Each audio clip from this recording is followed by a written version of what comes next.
प्रारब्ध का भोग भोगे नहीं बिना नहीं मिटता, तो ये संत महात्मा दवाई क्यों करते हैं? जब प्रारब्ध का ही भोग है और भोगे नहीं मिटता तो ये दवाई की जरूरत क्या है? पर इस बात को समझने के लिए सोचना पड़ेगा। दो प्रकार के भोग होते हैं, कुछ पूर्व के होते हैं, पूर्व किए हुए कर्म के, और कुछ होते हैं वर्तमान की असावधानी के। वर्तमान की असावधानी जो आप कर रहे, खाते हो पीते हो, असावधानी कर रहे हो, क्रियामान हो गया, और बीमारी हो गई, वो प्रारब्ध हो गया, वो भी तो वर्तमान का है। और पूर्व का आपका दवाई पानी से नहीं मिट सकता। वर्तमान का यदि होगा, कोई असावधानी से हुआ है वर्तमान का, वो दवाई पानी से मिटता। इसलिए संत महात्मा दवाई इसलिए करते हैं कि पता नहीं चलता ये पूर्व का है कि अभी का है। पूर्व का होगा तो मिटेगा ही नहीं, और मिट ही जाता तो फिर दवाई से सब ठीक हो जाते। इसलिए ये जो प्रारब्ध भोग है, ये प्रारब्ध कर्म सबको भोगना पड़ता है। साहब कहते हैं कि आपन कर्म न मिटो जाई, कर्म का लिखा मिटे धो कैसे, जो जुग कोटि खेराई। दूसरे क्रियामान, दूसरा पुरुषार्थ कर्म के लिए भी बताते हैं। क्या कहते? कर वहिया बल आपनी छाण विरानी आस, जाके आंगन नदिया बहे सो कसमरे प्यास। पुरुषार्थ का बल करो, दूसरे की आशा को छोड़ दो। जिसके आंगन में सामने नदियां बह रही है, पुरुषार्थ है, वो कभी भी दुखी नहीं हो सकता। इसलिए पुरुषार्थ की विशेषता बताई गई है। पुरुषार्थ करो, पुरुषार्थ करो। आजकल तो बड़े सीधे नुस्खे बता दिए गए कि अजगर करे न का चाकरी, पंछी करे न काम, दास मलूका कह गए सबके दाता राम। सबके दाता राम है, कुछ करना धरना कुछ नहीं, राम भरोसा रहो। ये आशावादी विचार है, विवेकवादी विचार नहीं है। इसलिए जो है पुरुषार्थ के लिए भी सदगुरु कबीर ने बताया है। तो मैं बता रहा था कि सदगुरु कबीर साहब तीन चीज के समन्वयवादी थे, भक्ति, कर्म और ज्ञान। इस सदगुरु कबीर साहब की त्रिवेणी थी, और ये हमारे पास भी है। इसके साधन है, भक्ति ये हृदय है, ज्ञान ये मस्तिष्क है, इंद्रियां ये कर्म है। ये तीन साधन हमारे पास भी है। भक्ति क्या है? हृदय भाव का केंद्र है। भक्ति करो, हृदय में भाव बनेगा। विचार का केंद्र है मस्तिष्क, विचार करो, विवेक करो, तो वर्तमान में सत्य असत्य की परख समझ में आएगी। और आखिरी में कर्म भी तो करो, सदाचारी कर्म करोगे तो आपके जीवन में सुख और शांति मिलेगी। सदगुरु कबीर साहब भक्ति, कर्म, ज्ञान के समन्वयवादी थे। उनके एक और साखी को लेकर के कुछ चर्चा करूं। सदगुरु कबीर साहब ने कहा है कि जो मुदाद शमशान सिल, सबे रूप शमशान, कहाँ ही कबीर वह साबज की गति तब की देखी भूखान। ये बीजक की साखी है। मुदाद का अर्थ होता प्रमाण। सदगुरु कबीर साहब कहते हैं कि जिस प्रकार से शमशान सिल नाम का एक पत्थर होता है, और उसका यह प्रमाण है कि जो भी रंग उस पत्थर के सामने आता है, वो पत्थर उसी रंग का हो जाता है। काला रंग आए तो काला हो जाएगा, पीला रंग आए तो पीला हो जाएगा, लाल तो लाल हो जाएगा, और उसमें जो भी वस्तु रख दी जाए वो भी उसी रंग की हो जाती है। और वस्तु रंग को हटा दिया जाए उसके सामने से, वस्तु जैसी थी पूर्ववत वैसी हो जाती, और पत्थर भी वैसे हो जाता। ये केवल एक उदाहरण है। वास्तव में विवेक विचार करके हम देखें तो शमशान से लिए हमारा हृदय अंतःकरण है। हमारे हृदय अंतःकरण में जैसे जैसे संस्कार रूपी रंग आते हैं, जैसी जैसी हमें संगत मिलती, जैसे जैसे संस्कार मिलते, जैसी जैसी शिक्षाएं होती हैं, उसी प्रकार से हमारे हृदय के भाव बदलते। कामी की संगत हुई, काम की बातें हुई, कामी हृदय हो जाता। क्रोधी की संगत हुई, विपरीत समय आया, क्रोध की बात हुई, क्रोधी हो जाता। मोह की हो गई, मोही हो जाता। हृदय तो हृदय, पर बदलता क्यों है? जैसे जैसे संस्कार आते हैं, जैसी जैसी संगत आती है, उसी प्रकार से हमारे हृदय के भाव बदलते हैं। संस्कार क्या चीज है? जो हम लोगों के साथ में बैठते हैं, उनकी चर्चा सुनते हैं, उनकी जो भाव हमारे भीतर में बनते हैं, उसका नाम है संस्कार। अच्छे लोगों के साथ बैठे तो अच्छे भाव बनेंगे, हो गए अच्छे संस्कार। गलत लोगों के साथ बैठे तो गलत भाव बन जाते, हो गए अच्छे संस्कार। और बदलना किन्हीं को है, और दूसरी चीज नहीं बदलना, इस संस्कारों को ही बदलना है। रूप रंग नहीं बदलता, वो है जैसा है वो तो है ही है। कथा में हम सुनते हैं कि वाल्मीकि प्रचेता ऋषि के पुत्र थे, जब डाकुओं की संगत मिली तो डाकू बन गए, और जब नारद का उपदेश मिला तो एक महर्षि बन गए।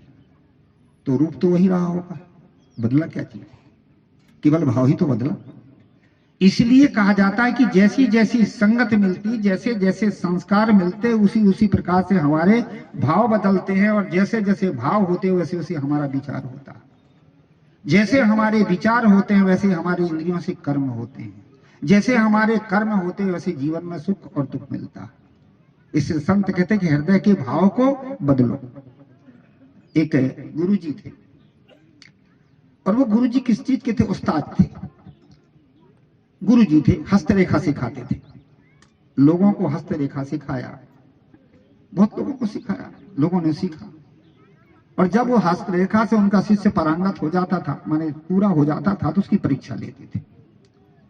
इसी प्रकार से एक को हस्तरेखा सिखाई, और गुरु जी को पता चल गया कि हस्तरेखा का ये जानकार है, हो गया पूरा। और उस व्यक्ति को भी पता चल गया कि मैं हस्तरेखा का पूरा जानकार हूं। गुरु जी ने कहा, बेटा अब तू हस्तरेखा का जानकार हो गया है, अब मेरा हाथ देख। तो उसने गुरु जी का हाथ देखा। कहानी है ये तो समझाने के लिए। जब गुरु जी का हाथ देखा तो हाथ पकड़ के रह गए। कह बेटा बता। कहे गुरु जी क्या बताऊं, मैं आपको भी जानता हूं कि आप ऐसे महापुरुष हैं, और मैं हाथ का रेखा का जानकार भी हूं कि मैं हस्त रेखा का अच्छा जानकार हूं, परंतु आपका हाथ ये बता रहा है कि आप चोर हो, बदमाश हो, गलत आदमी। और मैं आपसे परिचित हूं कि आप महापुरुष हो, इसलिए मैं संदेह में पड़ा हूं कि क्या गड़बड़ है। गुरु जी ने कहा कुछ गड़बड़ नहीं, ठीक है, तू हस्तरेखा का जानकार है। जो मेरा हाथ कह रहा, पहले मैं ऐसे ही था, परंतु जब मुझे संतों का सत्संग मिला, अच्छी संगत मिली, मेरे हृदय के भाव बदले, हाथ थोड़ी बदले। जो हमारा है रूप रंग थोड़े बदले। संत कहते हैं कि भाव बदलो, रूप रंग मत बदलो। आज हम रूप रंग बदलना चाहते, भाव नहीं बदलते, रूप रंग बदलने। बूढ़ा आदमी भी जब ज्यादा जो बूढ़ा हो जाता तो सफेद बात को काला कर लेता है। कितने लोग तो मेकअप करवाते। मंदसौर में एक बूढ़ी माता बैठती थी सत्संग में, सामने बैठे, और सत्संग जब समाप्त हो जाए तो आगे बंदगी करने। पर वो कैसी माता थी, दांत बिल्कुल एक को नहीं थे, टूट गए थे, और आंख भी बुढ़ापे में थोड़ी सी अंदर धस गई थी, परंतु पान खाती थी, मुलुर मुलुर मुंह कर, सबकी तरफ चटत मटत देखे। मैंने कहा गजब की बुढ़िया माई है। जब बंदगी करने आए तो माता सियानी हो गई हो, नहीं ज्यादा नहीं, 60 बरस की हुई, उनका बिल्कुल ठीक है। उनका माता पान खाई हो और जो है आंख में आजा रांझती हो। कहे महाराज शरीर बूढ़ा हो गया, शौक थोड़ी बूढ़ी हो गया। हाथ तेरे शौक में आग लगे, ये क्या चीज है। इसलिए कहा जाता है कि संत कहते हैं कि भाव बदलो। जो शरीर है वो तो रहेगा ही नहीं, भाव बदलो। मैं आ रहा था यहां से उज्जैन से रेलगाड़ी में, ठीक मेरे सामने एक लड़की थी 20-22 साल की। सवेरा जब हुआ, मुंह हाथ धोई बाथरूम में जाकर के, फिर पाउडर निकाली, वो क्या है इसमें की घिसनू क्या कहते पता नहीं, मुंह भर में लपेट डाली। लगता था कि जैसे आटा में भटा गिर गया हो। और फिर लिपस्टिक लगाई, और वो लिपस्टिक भी ऐसी लगाई जैसे बिलिया चूहा मार के आती है, ऐसी दिखावे। काजल भी आ गई। थोड़ी देर के बाद मैं हंस दिया कि गुरु जी कैसे हंस रहे हो। मैंने कहा बेटा हंस दिया। अरे काहे हंसे? का कोई बात नहीं। ओ आप कहाँ से आ रही हो? कहे इंदौर से आ रही। वो उज्जैन से। महाकालेश्वर के दर्शन करते जाती? कहे बिल्कुल जाती हूँ। मैंने कहा बहन किसको मानती? है भगवान को मानती हूँ। किसके मानती हूँ? ठीक है। तो मैंने कहा कि बताइए तेरे को किसने बनाया? क्या भगवान ने बनाया? किसने बनाया? उनका बहुत बढ़िया, भगवान ने कितनी बढ़िया बनाया। ज्यादा ऊंची ना ज्यादा नीची, ज्यादा गोरी ना ज्यादा कारी, ज्यादा दुबली ना ज्यादा पतली। भगवान ने इतनी सुंदर बनाया, और भगवान का बनाया अच्छा नहीं लग रहा, अपने खुद बन रही हो बेचारी ला जा रही। मैंने कहा बहन ये जो शरीर हमारा जो बना है ना, ये माता पिता प्रकृति का संयोग और हमारे कर्म के संयोग से 3 के आधार पर शरीर बना। इसलिए जो बना है वो बना है। अब इसको हम बदलना चाहते, कभी बदलेगा क्या? क्या है गुरु जी? नहीं बदलेगा। उनको चरित्र बदलो, हृदय के भाव बदलो, रूप मत बदलो, बाहर की चीज मत बदलो, केवल हृदय के भाव बदल जाओ। भाव बदल जाए तो विचार भी बदल गया, और विचार भी बदल गया तो आपका चरित्र बदल गया, आपका जीवन बदल गया। क्या गुरु जी बड़ी अच्छी बात बताया, समझदार थी, थोड़ी पढ़ी लिखी थी। कहानी का तात्पर्य है जैसे जैसे हमारे सामने जैसे जैसे क्रियाकलाप आते हैं, जैसे जैसे हमारे पास व्यक्ति आते हैं, वस्तुएं आती है, उसी प्रकार से हमारे हृदय के भाव बनते, उसी का नाम है संस्कार। थोड़ी और समझाऊं। अध्यास, वासना और संस्कार, ये हमारे संत महात्मा बताते हैं। अध्यास क्या चीज है? कई जन्मों का टिका हुआ है हमारे पास विषयों के संस्कार, विकारों के संस्कार, ये है अध्यास। वासना क्या चीज है? अभी और भी हम जो कर रहे हैं और हृदय में बस रहा, ये बन गई वासना। संस्कार क्या चीज है? उसी में से जो निकल रहा स्वभाव के रूप में, यही तो संस्कार है। और उदाहरण देके समझाऊं। एक कई दिन का तालाब, उसमें सड़ा हुआ पानी भरा है, वो है अध्यास, कई जन्म के संस्कार। और उसी में से ऊपर से पानी और गिर गिर के उसी में मिल रहा है, या कोई नहर से लाके और भर रहे, वो हो गई वासना। अबे बस गया ना। और उसी में से पिघर रहा है नीचे से, या नाली से निकाल के खेतों में ले जा रहे हैं, ये हुआ संस्कार। इसलिए संस्कार कैसे पड़ते हैं? वर्तमान में हम जो भी देखते रहते हैं, देखते देखते हमारे भीतर में पहले क्या बनता है? वासना। फिर उसके बाद संस्कार बनते हैं। संस्कार के आधार पर ही हमारे स्वभाव बनते हैं। इसलिए संत कहते हैं कि आदमी को अच्छी संगत में बैठो, अच्छे संस्कार मिले और अच्छे स्वभाव में। ये दिखते नहीं है संस्कार। कैसे दिखते हैं? आदमी के व्यवहार, क्रिया और कलाप से उसके संस्कार देखते हैं कि वो कैसे संस्कार का, कैसी संगत उसे मिली है, उसके अपने आप पता चल जाते हैं। इधर हरियाणा, इधर जो है दतिया जिला में एक आश्रम है बड़ौनी। उस बड़ौनी आश्रम में निर्माण हो रहा था, मंदिर का भवन बन रहा था। एक इंजीनियर आते थे और इंजीनियर गीता, भागवत, रामायण और भी धर्म ग्रंथों के खूब अध्ययन कर रखे थे। इस लोगों की और चौपाइयों की तो झड़ी लगा दी। तो मेरे भीतर एक बड़ा भाव बना, तो गजब का इंजीनियर है, 20, 25, 26, वो 27, 28 साल का, वो 32 का रहा होगा, तब 30-32 साल का ये जवान लड़का। और देखिए इसकी धर्म में कितनी प्रवृत्ति, धर्म ग्रंथों का कितना अध्ययन किया है। तो कभी कभी जब वो आते मिलते तो मैं बड़ी श्रद्धा से बोलता, आइए इंजीनियर साहब। बेचारा कहता था, गुरु जी हम तो आपके बच्चे हैं। मेरी श्रद्धा कब घटी? जब मैंने उसके संस्कारों को देखा। अब संस्कार क्या देखा? उसके क्रियाकलाप से संस्कार परखने में आ गए। छत के ऊपर चढ़ा था, कारीगरों को बता रहा था कि यहाँ एक छड़ कम करो, एक छड़ ज्यादा करो।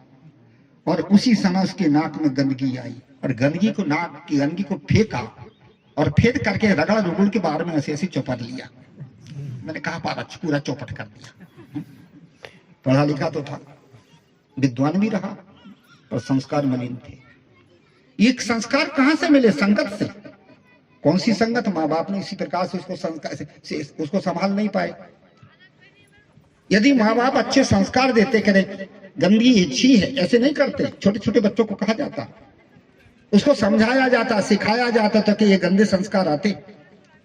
कहानी का तात्पर्य कि जैसे जैसे हमारे पास संगत मिलती है, उसी प्रकार से हमारे पास संस्कार आते हैं, और संस्कार के आधार पर हमारे जीवन की क्रिया होती है।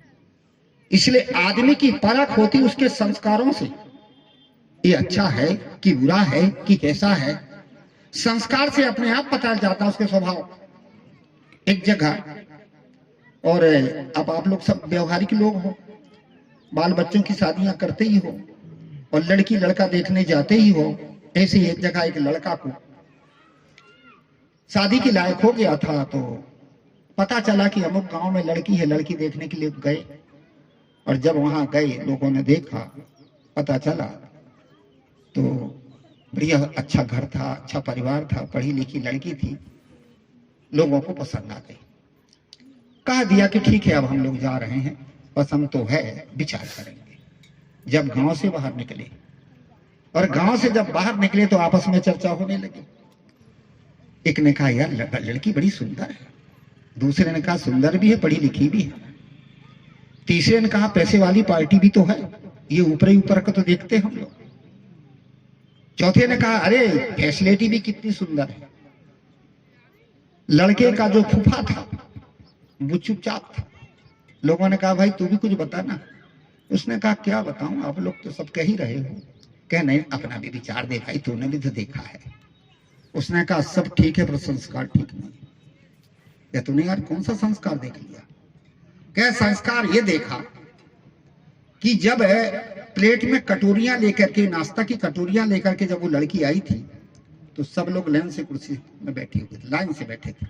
उसको चाहिए था कि सबके पास जा जाकर के कटोरियां वो नाश्ता देना था, परंतु उसने ऐसा नहीं किया।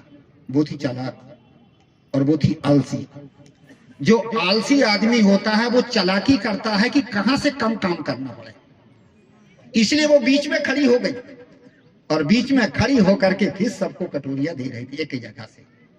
इससे पता चलता है कि वो आलसी है और चालाक है।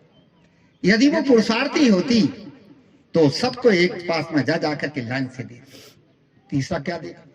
क्या तीसरा ये देखा कि महिलाओं का भूषण होता सील, रुको झुको, परंतु वो क्या काम करती थी कि जब वो जिसको प्लेट दे रही थी, प्लेट दिखाती थी, उसका सिर नीचे होना चाहिए, नजर नीचे होनी चाहिए, पर उसके चेहरे को देख रही तो हंस रही थी। इससे पता चलता है कि चंचल है, इसका पता चलता है कि सीलीन है। और क्या देखा? क्या और ये देखा कि ठीक है वो सीधी सीधी ऐसी ऐसी देती तो ठीक होता, परंतु वो प्लेट को ऐसी ऐसी घुमा घुमा के दे रही थी, ऐसे जैसे गाड़ी की स्टीयरिंग घुमाए। तो इससे पता चलता कि चंचल है। अरे यार कहे तो सारा गड़बड़ हो गया, तो गड़बड़ तो हो ही गया। तुम रूप देख रहे हो, रंग देख रहे हो, बाहर की फैसिलिटी देख रहे हो, उसके संस्कारों को तो देख ही नहीं रहे हो। ये संस्कार कहां से मिलते? यदि पहले से ही शिक्षा दी जाती, दीक्षा दी जाती, समझाया जाता, आदमी के भीतर अपने आप भाव बनते और भाव बन के वो विचार करके अपने आप व्यवहार करता। जिसके पास समझ नहीं है, बोध नहीं है, अच्छे संस्कार नहीं है, तो उसको जैसे मन में आएगा वैसे करेगा। कहानी का तात्पर्य है कि हमारे जैसे जैसे हमें संगत मिलती है, जैसी जैसी हमें शिक्षा मिलती है, जैसे जैसे हमें लोग मिलते हैं, जैसे जैसे वातावरण में हम जीते हैं, उसी प्रकार से हमारे भीतर हृदय के भाव बनते हैं। उन भावों के आधार पर हमारे जीवन की क्रिया होती है और उन्हें हृदय के भाव का नाम ही तो संस्कार है। इसी को बदलना और बदलना कुछ नहीं। तो हुआ क्या? ठीक है भाई मना कर दो। लोगों ने कहा कि भाई ठीक है मना कर दो। बता दिया गया कि भाई ऐसा है कि अब सबका मन नहीं पाया जाता है, आप भी कहीं अपना रिश्ता दूसरी जगह जोड़ लीजिए। लड़की का बाप बड़ा समझदार था। उसने कहा भाई क्या बात है, क्या लड़की ठीक नहीं है? सब ठीक है, फैसिलिटी क्या सब ठीक है। तो क्या ठीक नहीं है? कि लड़की के संस्कार ठीक नहीं, आपके परिवार के संस्कार ठीक नहीं है। यदि आपके परिवार के संस्कार ठीक होते तो क्या लड़की के संस्कार गलत हो जाते? वो भी बढ़िया होती। सारी बात बता दिया। अगला आदमी भी गजब का था, लड़की का बाप। उसने कहा भाई संस्कार को बदला जा सकता है, और यदि आपके पास ताकत हो बदलने की तो ले जाओ, केवल दोस्त देख के मत छोड़ो। और दोस्त देखने की आदत है तो देखते रहो। यदि आपके पास ताकत हो तो ले जाओ। उसने भी सोचा ये भी बड़ा गजब का आदमी, और अंत में उस लड़की को ले जाया गया। और आज वो लड़की है, कोई कहानी नहीं कह रहा हूं, ये है मंदसौर जिला और बड़ी बढ़िया अध्यापिका है। अब तो 3-4 बच्चों की माँ भी हो गई है। और जब कभी मैं जाता हूं तो कहता हूं सुनीता संस्कारों से मारी जा रही थी। हाँ गुरु जी, ये है संस्कार। जैसे जैसे हम संगति करते हैं वैसे वैसे हमारे हृदय में भाव बनते हैं, और जैसे वैसे हमारे भाव बनते हैं वे हैं हमारे संस्कार, और उसी प्रकार से आपका विचार भी बनेगा। और जैसा आपका विचार बनेगा वैसे आपके जीवन में कर्म होगा। इसलिए सदगुरु कभी सब जो मुदाद शमशान से, जैसे शमशानशील पत्थर के सामने जैसा रंगा जाता है उसी प्रकार से वो पत्थर हो जाता है। उसमें रखी वस्तु भी उसी प्रकार से हो जाती है। इसी प्रकार से जैसी जैसी हमें संगत मिलती है, जैसे जैसे हमारे सामने वातावरण आ जाते हैं, उसी प्रकार से हमारे हृदय के भाव बन जाते हैं। संत कहते कि भाव बदलो, भाव बदलो, विचार बदलो, और दूसरी चीज बदलना नहीं, हमारे भाव। ये संत महात्मा जो हमें सत्संग सुनाते हैं, ये किस लिए सुनाते हैं? ताकि हमारे भाव बदलें, हमारे विचार बदलें, और ये विचार भाव विचार बदल जाते तो हमारा जीवन बदल जाता है। ये संत क्या देते हैं? बोध देते हैं। बोध का अर्थ होता है शिक्षा, अध्यात्म की शिक्षा, सत्य असत्य की परख, इसका नाम है बोध। एक तो शिक्षा होती है, स्कूलों में अध्यापक शिक्षा पढ़ाते, शिक्षा देते, ये शिक्षा है। उस्ताद किसी चीज को कला सिखाता है, वो उस्ताद है, कला सिखाया।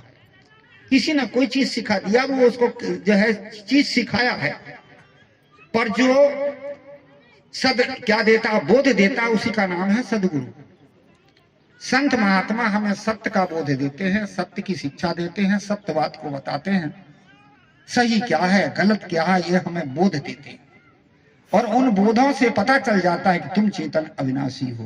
गुरु समझाते हैं शरीर प्राणी पदार्थ ये नाशवान जड़ है, केवल वासना के कारण आप इस शरीर को धारण करके अपने कर्मों के फल भोग रहे हो। कर्म अध्यास ही हमारा बंधन का कारण है। गलत संगत से हमारे गलत संस्कार होते, उन गलत संस्कार से हमारे गलत कर्म होते, वही हमारे जीवन के दुख के कारण है। ये हमारे संत गुरुजन हमें बोध देते हैं। जब आदमी को बोध प्राप्त हो जाता संतों के पास, ज्ञानियों के पास, उसको कहते बोधव्य भाव। हम बोध युक्त हैं, जो ज्ञान युक्त है, बोध युक्त है, आत्म तत्व का जिसको बोध हो गया है, फिर वो आगे आगे और बढ़ता है। जब गुरु से बोध मिल जाता है कि तुम आत्मा हो, तुम चैतन्य हो, तुम अविनाशी तत्व हो, इसी प्रकार से जब बोध हो जाता तो हमारे बाद निश्चय आ जाती कि हम शरीर नहीं है, संसार नहीं है, प्राणी पदार्थ नहीं, उससे अलग जानने वाले हम जनैया चेतन। ये हमें बोध हो जाता, हम आत्मा है, हम चैतन्य। कहा जाता है कि आदि शंकराचार्य जब, और नंदिनी नाम का कोई ग्राम था दक्षिण में, वहां गए थे। प्रभाकर नाम का एक ब्राह्मण था, उसका एक लड़का था जिसका नाम था हस्ता मलक। वही आगे चल के हस्ता मलकाचार्य हुए। तो हस्ता मलक था, वो एकदम से शांत बैठे रहता था, ज्यादा बोले ना ज्यादा बताए, बड़ी शांति थे। और लोग जिसको ज्यादा बोलता ज्यादा बताता ना, उसको पागल कहने लगते लोग, परंतु वो पागल नहीं है, वो पूरा पागल है। उसने सत्य को पा गया, इसलिए ज्यादा बकर बकर नहीं करता, शांत बैठता। उसके पिताजी ने शंकराचार्य से कहा कि महाराज ये मेरा लड़का ना बोलता ना बताता, शांत से बैठा रहता है, खाओ तो खिलाओ तो खा लेता है, नहीं खिलाओ तो नहीं खाता, नहाता धोता भी नहीं है, तो ऐसा है। उन्होंने जान गया कि है कोई ये शांत वृत्ति का व्यक्ति, इसको बोध है, ज्ञान है, चलो इसकी परीक्षा तो लो। उन्होंने प्रश्न किया। क्या प्रश्न किया शंकराचार्य ने? उसने ये पूछा कि तुम कौन हो? कस्तम शिशो कस्य कुतोषि गंता के नाम तेतम कुत आगतोषि एतन मयोक्तम वदचार वक्तम मम प्रीति यो प्रीति विवर्धनोषि। हे शिशु तुम कौन हो, कहां से आए हो, तुम्हारा क्या नाम है, पूरा परिचय तुम मुझे दो, और तुम्हारे प्रश्न के उत्तर से मेरी प्रीति बढ़ेगी तुम पर। उसने क्या गजब का उत्तर दिया था। उन्होंने कहा कि ना हम मनुष्यो ना चादेव यक्षो ना ब्राह्मणा क्षत्रिया वैश्य शूद्रा ना ब्रह्मचारी न गृही वनस्तो भिक्षु ना चाहम निजबोध रूपा। ना मनुष्य हूं, ना देव हूं, ना यक्ष हूं, ना ब्राह्मण हूं, ना क्षत्रिय हूं, ना वैश्य हूं, ना शूद्र हूं, ना ब्रह्मचारी हूं, ना सन्यासी हूं, ना वानप्रस्थ हूं, मैं बोध स्वरूप आत्मा। उन्होंने कहा है इसके पास बोध, ना मैं मृत्यु, ना मैं माता पिता, ना मैं कुछ है, इसको क्या नहीं बढ़ नहीं रहा है। तो उन्होंने कहा कि ना मेरे माता पिता हैं, ना मेरे बंधु हैं, ना मेरे मित्र हैं, मैं तो बोध स्वरूप आत्मा हूं। इस प्रकार से जब उसने बोध सुना, शंकराचार्य है यार ये ज्ञान का बोध। कहानी का तात्पर्य है संतों के सत्संग से, ज्ञानी महापुरुषों के सत्संग से हमें आत्म तत्व का बोध हो जाता है। इसलिए निश्चय हो जाता कि हम आत्मा है, आत्मभाव, ये निश्चयता हो जाती है। शरीर की भावना है, मैं शरीर हूं, मेरा घर है, मेरा परिवार है, मेरा संसार है, जहां ये शरीर भावना आएगी तहां मोह आएगा, राग आएगा, आसक्ति आएगी, कामना आएगी। जहां शरीर भावना हटी तहां आत्म भावना आ गई। बस। और भी कथा आई है भागवत में कहा आई है, जब देवहूति को दुख हुआ, माता देवहूति को, कपिल की माता का नाम था, बड़ी दुखी थी, बड़ी अशांत थी, बड़ी परेशान थी। क्यों परेशान थी? इसलिए परेशान थी कि उसका पति भी और उसका पुत्र भी दोनों वैराग करने चले गए थे। अब पति भाव और पुत्र भावना थी, देह भावना थी, आत्म भावना नहीं थी। इसलिए जहां देह भावना होती वहां आदमी अपना मान लेता कि ये मेरे हैं, तो बड़ी दुखी, बड़ी हैरान। बाद में कपिल को पता चला कि आपकी माता बड़ी दुखी है और आप दुनिया को सुखी बनाने चले हो।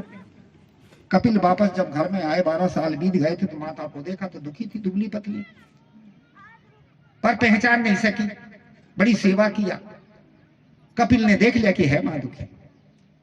कहा माता बड़ी दुखी मालूम पड़ती हो। क्या? हाँ महाराज बड़ी दुखी हूं। क्या क्यों दुखी हो? क्या मेरा पुत्र और मेरा पति दोनों चले गए और मैं अकेली पड़ी हूं, इसलिए उनकी वियोग से दुखी हूं। कपिल ने समझ गया कि माता को आत्म तत्व का बोध नहीं, केवल शरीर की भावना है। इसलिए पिता पुत्र पत्नी ये शरीर के भावना से वियोग होएगा, छूटेगा। शरीर भावना होने से इसको दुख है, चलो इसको ज्ञान दो। तब उन्होंने कहा माता संसार में दो चीजें, प्रकृति और पुरुष। प्रकृति ये संसार के पदार्थ है, शरीर सब प्रकृति का कार्य अनित्य है। संसार के सारे पदार्थ, प्रकृति के जितने कार्य हैं, शरीर वस्तु सब ये अनित्य, सदा नहीं रहते। और इसमें जो शरीर में बैठा हुआ आत्मा है ये नित्य ही पुरुष है। पति पत्नी पुत्र पुत्री दुनिया के संसार की चीजें ये प्रकृति के कार्य है, मिलेंगे छूटेंगे, बनेंगे बिगड़ेंगे, आएंगे जाएंगे, ये हमेशा ऐसे ही चलते रहेंगे। पर आत्मा तो नित्य है। उस आत्म तत्व में ध्यान लगा, पुरुष में ध्यान लगा, अपने मन को ठहरा। कहा जाता कि 3 दिन के उपदेश थे, तत्वबोध हो गया और बड़ी शांति मिली। और जब शांति मिली, माता की समाधि लग गई, तो कपिल ने कहा माता आपका पुत्र कपिल मैं ही हूं। अरे कह महाराज कौन किसके माता और कौन किसके पिता और कौन किसका पुत्र, ये तो प्रकृति के कार्य हैं, मैं तो आत्मा। कहानी का तात्पर्य है कि जब संतों के द्वारा सत्संग मिल जाता तो आत्म भाव, आत्मबोध हो जाता है, बोधव्य भाव हो जाता है और वही आत्मा भाव आता है। और जब कोई भी विकृति प्राणी पदार्थ से होती है तो हम अपने आप में लौट जाते, चलो ये सब तो टूटने वाली, छूटने वाली, मिलने वाली, हम तो सदा एक रस, हम में क्या है। ऐसा हो जाने पर आदमी के भीतर में बोध भाव आ जाता है, इसको बोधव्य वृत्ति कहते, बोधव्य भाव। फिर उसके बाद निश्चय आ जाते कि मैं आत्मा हूं, ये आत्मा। इसके बाद में फिर आत्म तुलना भाव, जैसे मैं आत्मा ऐसे सभी तो आत्मा, और सब आत्मा है तो जैसे मुझे दुख सुख होता है ऐसे सबको दुख सुख होता है। ऐसे ही जान के फिर दया और प्रेम भावना पैदा होती है, सब मेरे जैसे हैं, सब मेरे ही हैं, तो वहां दया और प्रेम पैदा होता है, सद्भावना पैदा होती है। इसलिए बड़ा सुंदर कहा है कि तेरी जाति जीव सब दुखिया बस अज्ञान, और तिनको राह बताइए दाधरी करो सुजान। एक आत्म तुलना भाव, सब हमारे जैसे तो हैं, सब अपने तो हैं, यही प्रेम और दया मजबूत होती है।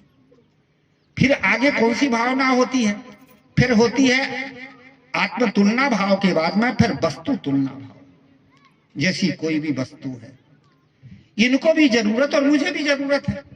अरे एक वस्तु सबको तो जरूरत है, तो सबका हक है उसमें, तो मिल बांट के खाओ ना। हमारे पास वस्तु तुलना भाव नहीं रह पाता है। कौन सा भाव आ जाता है? स्वार्थ भाव आता है। स्वार्थ भाव आने के कारण हम क्या काम करते हैं कि कोई भी चीज को हम ज्यादा लेना चाहते हैं और दूसरे को कम देना चाहते हैं, या नहीं तो वस्तुओं के लिए हम झगड़ा करते हैं। ये आ गया स्वार्थ भावना। जहां वस्तु तुलना भाव आ जाता है वहीं जीवन में त्याग होता है। राम और भरत में त्याग था। इसी प्रकार से वस्तु तुलना भाव सबके लिए है, मिल बांट के खाइए ना, मिल बांट के खाओ। वस्तु तुलना भाव, वहीं प्रेम मजबूत होता है। एक जगह क्या हुआ, राजस्थान, हरियाणा, पंजाब का ये रिवाज है कि जब शादी होती है तो वर और वधू को मंडप के बीच में एक थाली में खीर खिलाया जाता है। उसका मतलब ये होता है कि आज से आप पति पत्नी हो गए, शरीर अलग अलग, पर मन के भाव को एक बना के रखो। तो थाली में खीर खिलाया जाता। ऐसे ही एक जगह, एक क्षेत्र में ऐसा ही हुआ। राजस्थान के कुछ क्षेत्र में ऐसा होता है, राजस्थान नहीं, हरियाणा के। खीर की थाली लाई गई और दोनों को खिलाया गया। तो महिला थोड़ी सी चालाक थी। उसने क्या काम किया कि पहले से बीच में लाइन खींच दिया कि आप उधर खाना है, मैं इधर खाऊंगा। ये भी ठीक है भाई, चलो आधा आधा खाओ, ये भी ठीक है। परंतु क्या काम किया, जब दोनों खाने लगे अपने अपना भाग, तो उसने कहा देखो जी, वो सामने जो मकान दिख रहा है ना, कहा वो कहे कि दहेज में मिलने वाला है, देखो तो अच्छा है ना। और जो पति उधर देखते रहे, खब्ब से उधर का खा ले और बराबर मिला दे।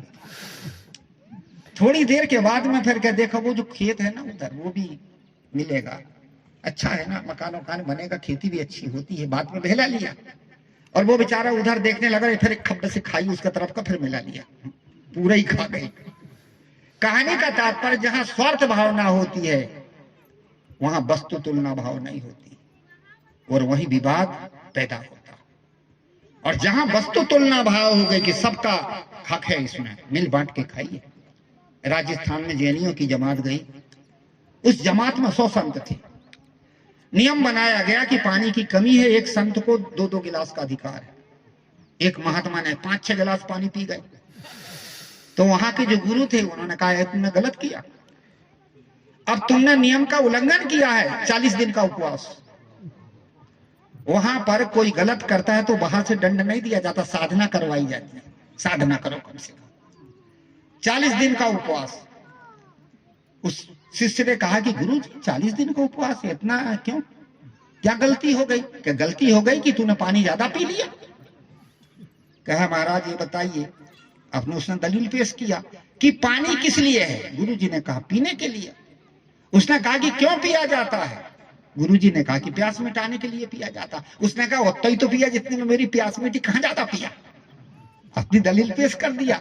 गुरु ने कहा यहां तक तो ठीक है, पर याद रख जैसे तुझे प्यास लगी और दूसरे को भी तो लगी है। कहानी का तात्पर्य है, जब हमारे पीछे वस्तु तुलना भाव आता है, हमारी भावना में फिर क्या हो जाता है, फिर स्वार्थ नहीं रह जाता। आज हम छोटी छोटी सी चीज के लिए स्वार्थ करते, खींचा खाची करते, इधर से उधर से। यह चूहे का स्वभाव, दूसरे की चीज को भी लूटना, खसोटना, भर भर के रखना। फिर आखिरी में क्या आता है? फिर आता है आत्मतुलना भाव, वस्तु तुलना भाव, फिर उसके बाद निरासक्त भाव। जब आदमी के जीवन में स्वार्थ हट जाता है तब आसक्ति नहीं रहती, चाहना नहीं रहती, कामना नहीं रहती। ये चाहना कामना कब रहती है? जब हमारे भीतर स्वार्थ होता, कुछ मिल जाता, कुछ ले लेता, कुछ खा लेता, कुछ बना लेता। और जब स्वार्थ हट गया तो इसका नाम क्या है? यहां पर तो स्वार्थ नहीं रहा, स्वतंत्र हो गया था। इसलिए कहा कि स्वार्थ जहां हट गया, सारा स्वार्थ से अलग हो गया, स्वतंत्र बन गया। तो इसलिए मैं बता रहा था कि निरासक्त भाव, वहां आसक्ति रहित हो गया। फिर आगे क्या आता है? फिर आता है साक्षी भाव। साक्षी भाव का अर्थ होता मैं आत्मा हूं और जो भी काम कर रहा हूं उसका साक्षी में, अच्छा कर रहा हूं, बुरा कर रहा हूं, दूसरा ना जाने पर मैं तो जानता हूं। जो साक्षी भाव से जिंदगी जीता वो पाप नहीं करता। जिसके पास साक्षी भाव नहीं है, स्वार्थ आता, साक्षीपना हट जाता। और जब साक्षीपना हट जाता है, स्वार्थ आ जाता है, फिर वो क्या काम करता है? फिर वो गलत करता है। और जिसको साक्षी का भाव है कि जो भी कर रहा हूं उसका साक्षी मैं हूं, गलत कभी गलत नहीं कर देगा। जहां आसक्ति रहती वहीं स्वार्थ भावना होता, और जहां स्वार्थ होता है वहीं पर साक्षीपना छूट जाता है। जहां पर आसक्ति रहती है वहीं स्वार्थ बना रहता, आसक्ति। एक राजा ने और एक बड़ा सुंदर प्लाट देखा और उसमें मन में बनाया कि इस प्लाट में सुंदर बगीचा लगाऊं। मालियों को बुलाया, मालियों से कहा माली जी यहां सुंदर बगीचा लगाना, लगा दोगे क्या? हाँ सरकार। राजा ने कहा कि ऐसे बगीचा लगाना कि बाग लगे पर लगने न पावे। मालिक है महाराज दोनों बात कर रहे, बाग लगे पर लगने न पावे, ऐसे तो हम नहीं लगा पाएंगे भाई। एक समझदार माली पहुंचा, राजा के पास गया, सरकार मैं आपका बगीचा लगाऊंगा। कहा हाँ लगा दो। राजा ने कहा कि ऐसे लगाना कि बाग लगे पर लगने न पावे। माली ने कहा सरकार वैसे ही लगाऊंगा। बगीचा लगाया दूर दूर, और 3 साल के बाद में ले गया राजा को दिखाया, सरकार देखिए फल, बड़े बड़े फल, कि जैसे आपने कहे थे वैसे लगान का। हाँ, क्या समझा था तूने?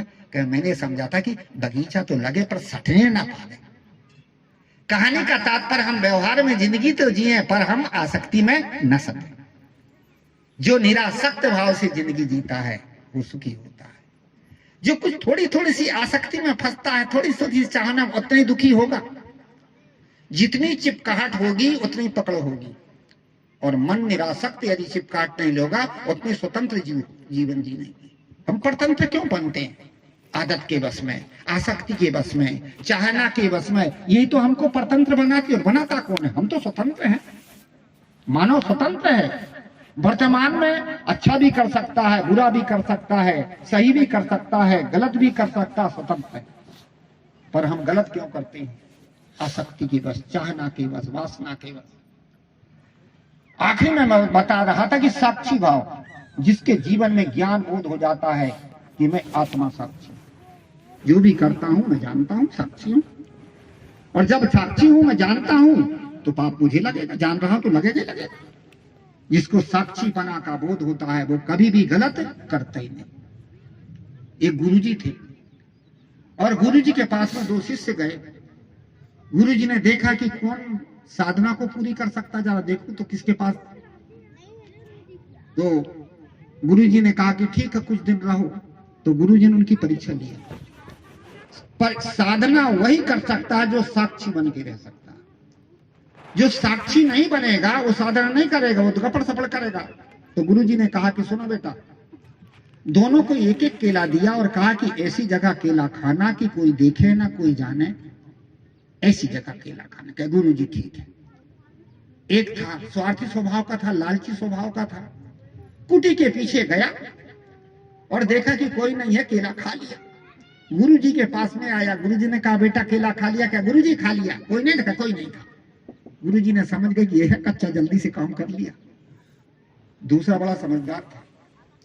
जब कुटी के पीछे गया और केला खाने का जब मन हुआ तो झटपट गुरुजी की बात याद आ गई। गुरु ने कहा था कि ऐसा जगह खाना जो देखे, जो कोई देखे ना जाने। जिसके पास बोध होता है, ज्ञान होता है, वो गुरु की बात, गुरु के शब्द को याद रखता है, उसे गुरु की याद आता है। गुरु ने कहा कि कोई देखे ना जाने ऐसी जगह खाना। कहा कोई तो नहीं है, पर खिड़की खुली है लोगों की, वहां से देखते हो तो। फिर एक मैदान में गया। जब वहां जाता है तो वहां देखता कि अब केला खाऊं, और जैसे ही केला छीला और देखा खा लूं, क्या ओहो गड़बड़ा। गुरुजी ने कहा था कोई देखे ना जाने ऐसी जगह खाना, पर ये पेड़ में कोई पक्षी बैठे हो वो देखते हो तो नहीं खाया। फिर एक गुफा में चला गया, और जब गुफा में गया तो वहां भी मन में इच्छा हुई कि चलो कहीं खाऊं, अब कोई तो है ही नहीं, गुफा में कौन देखेगा। उसके मन में आए, गुरुजी ने कहा कोई देखे ना जाने ऐसी जगह खाना। ये गुरु का शब्द बार बार जगाता है, इसलिए कहा गुरु के शब्द को, ज्ञानियों के शब्द को सामने रखो। हम इसे अलग कर देते हैं, सामने हम नहीं लगते, इसलिए बोध भावना नहीं रह पाती। उसने जो है सोचा कि चलो, गुरु ने कहा था कि कोई देखे ना जाने ऐसी जगह खाना, कोई तो नहीं है, पर मैं तो हूं, मैं तो जान रहा हूं, नहीं खाया। शाम को गुरुजी के पास में आया। गुरुजी ने कहा बेटा केला खा लिया क्या? नहीं गुरुजी, ऐसी जगह ही नहीं मिली। आपने कहा था कि कोई देखे न जाने ऐसी जगह खाना, तो ऐसी जगह ही नहीं मिली। कैसे नहीं मिली? पूरी कहानी सुना दिया। गुरु ने कहा है बेटा तू साक्षी का बोध है, पाप कभी नहीं कर सकता। जिसको साक्षी तत्व का बोध हो जाता है वो कभी पाप नहीं करता, उसका भाव बदल जाता। मैंने बताया था कि हमारे भाव कैसे बदलते हैं? सदगुरु संतों के बोध से। आत्म भाव, निश्चयता आ जाती कि मैं आत्मा, आत्म तुलना भाव ये हो जाता कि मैं आत्मा हूं, इसी प्रकार से सब मेरे जैसे हैं, वही प्रेम पैदा होता है। फिर वस्तु तुलना भाव, जहां वस्तु तुलना भाव आता है वहां स्वार्थ हट जाता, पर हम वहां स्वार्थ का काम नहीं करते। फिर निरासक्त भाव, जहां स्वार्थ हटा वहां आसक्ति रही कहां। फिर उसके बाद साक्षी भाव, हम जब साक्षी बन जाते हैं, साक्षी भावना आ जाती है, उसके बाद हम पाप नहीं करते। सदगुरु कबीर साहब की साखी क्या थी? जो मुदाद शमशान सिल सबे रूप शमशान। जैसे शमशान सिल पत्थर में जैसे जैसे और रंग कलर आते हैं वो उसी कलर का हो जाता है। इसी प्रकार से हमारे हृदय में जैसे जैसे भाव आते हैं उसी प्रकार से हमारे विचार आते हैं, उसी प्रकार से हमारा कर्म होता है और उसी प्रकार से हमारा जीवन होता है। ये सत्संग, ज्ञान और चर्चा केवल हमें भाव बदलने के लिए है। हम भाव को बदलें। समय पूरा हो रहा है। ये 3 दिन का सत्संग था। ये आश्रम अभी नया नया निर्माण हुआ और ये हमारी साध्वी बहनें और इनके पिताजी और भी जो भी हैं, इनके सहयोग से ये आश्रम बना। संत महात्मा भी, हमारे पूर्णेंद्र साहब भी इसके सहयोगी हैं। प्रोत्साहन देते रहे, आगे बढ़ाए और बढ़ाना भी चाहिए। तो ये धर्म क्षेत्र कहा जाता है। धर्म क्षेत्र का अर्थ है जहां धर्म की चर्चा चलती है उसका नाम है धर्म क्षेत्र, और उसी को महापुरुषों ने तीर्थ कहा। ये धर्म क्षेत्र है।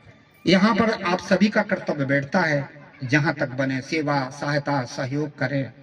समय समय पर संत महात्मा आएंगे, सत्संग होगा, ज्ञान की चर्चा होगी, संतों के विचार सुनने को मिलेंगे, हमारा जीवन बदलेगा। इसलिए ये का आश्रम बना। हम सभी का इसमें जो है कर्तव्य है कि हम इसमें सहयोग दें। और यहाँ साहब जी और ये बहन जी हैं, उनका साहब जी पहले बार है, आप आइए। तो इन्हीं के जो है कहने से मैं आया और आप लोग सभी मिले, ज्ञान चर्चा हुई। साहब जी को साधुवाद देते हुए, बहन को साधुवाद देते हुए और आप सभी को शुभकामना देते हुए मैं अपनी वाणी को विराम दूं।